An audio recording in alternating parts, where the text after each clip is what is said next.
Central working committee کا صبح سے اجلاس جاری ہے اور ابھی اپنے پیک پر ہے اور رات تک اسے جاری رہنا ہے، لیکن ملک جن حالات سے گزر رہا ہے اس پر تمام لوگوں میں بڑی تشویش پائی جاتی ہے اور بظاہر یہ محسوس ہو رہا ہے کہ شاید کوئی غیر آئینی اور غیر قانونی تبدیلی کی طرف مقتدر حلقے بڑھ رہے ہیں۔ ہمارا یہ سوچا سمجھا فیصلہ ہے اور رائے ہے کہ غیر آئینی تبدیلیاں نہ صرف آئین کو سبوتاج کرنے کا ذریعہ بنتی ہے بلکہ عملاً پوری سوسائٹی کو، معاشرے کو اور ملک کو بند گلی کے اندر لے جاتی ہے۔ اس لیے تبدیلی بلا شبہ اس بات کا اعلان ہے کہ اسٹیٹس کو کے لوگ خلاف ہو گئے ہیں۔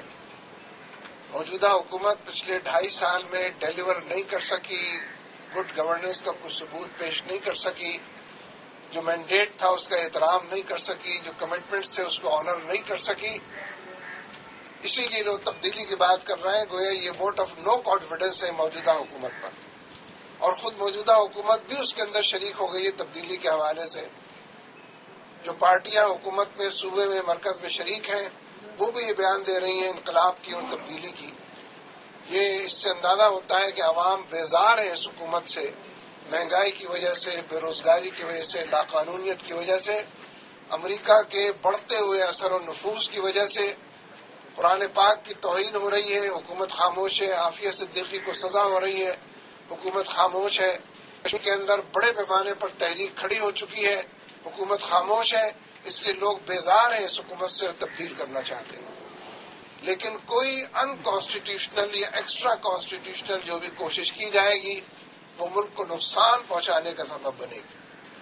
ابھی یہ معلوم ہوا ہے کہ سپریم کورٹ میں حکومت نے اس طرح کی درخواست کی ہے کہ انہیں مزید وقت دیا جائے تاکہ وہ این آر او کے حوالے سے جو سوالات ہیں ان کا جواب دے سکے۔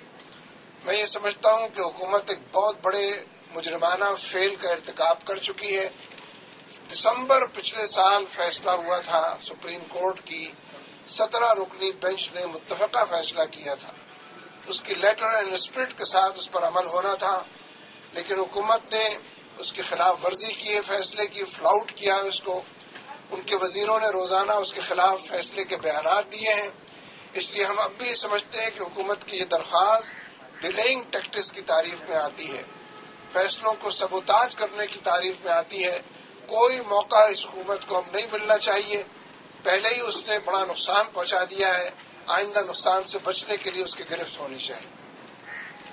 گرفت کا بھی پہلا طریقہ یہ ہے کہ سپریم کورٹ کو کنٹمپٹ آف کورٹ میں ان وزراء کو بلا لینا چاہیے جنہوں نے فیصلے کے بارے میں ادھر ادھر غیر ذمہ دارانہ گفتگو کی۔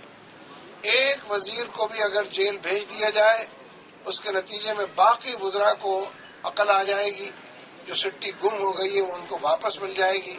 اس لیے سپریم کورٹ کو فرم ہونا چاہیے، اور میں سمجھتا ہوں کہ اپنے آئینی اختیارات کو بھی استعمال کرنا چاہیے، اور جو عوام کے اندر ان کی گڈ ول ہے اس کا سہارا لے کر اس حکومت کے غیر آئینی، غیر قانونی اور عدالت کو فلاؤٹ کرنے والے اقدامات کی گرفت ہونی چاہیے۔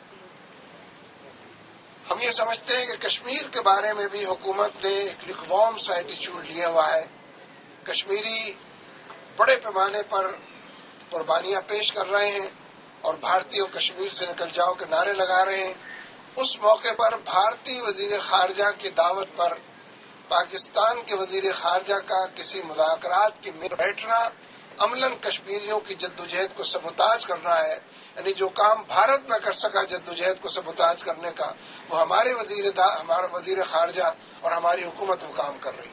جس طرح پہلے جو کام بھارت نہیں کر سکا تھا حریت کانفرنس کو تقسیم کرنے کا، پرویز مشرف نے حریت کانفرنس کو تقسیم کیا تھا، اب پھر ہمارے گڈ آفیسز کو اور گڈ کوارٹرز کو استعمال کیا جا رہا ہے کہ کشمیریوں کی جدوجہد کو سبوتاج کیا جائے۔ ہم سمجھتے ہیں کہ بھارت کے ساتھ صرف اس وقت میز پر بیٹھنا چاہیے جب وہ یہ اعلان کریں کہ کشمیر ایک ڈسپیوٹڈ ٹیریٹری ہے، متنازع علاقہ ہے، اور اس مسئلے کا حل یونائیٹڈ نیشنز کی ریزولوشنز کے تحت حق کے خود ارادی میں اور استصواب میں ہے۔ بھارت اس کو تسلیم کرے، پھر مذاکرات کرے کہ اس کا موڈس آپرنڈائی کیا ہوگا۔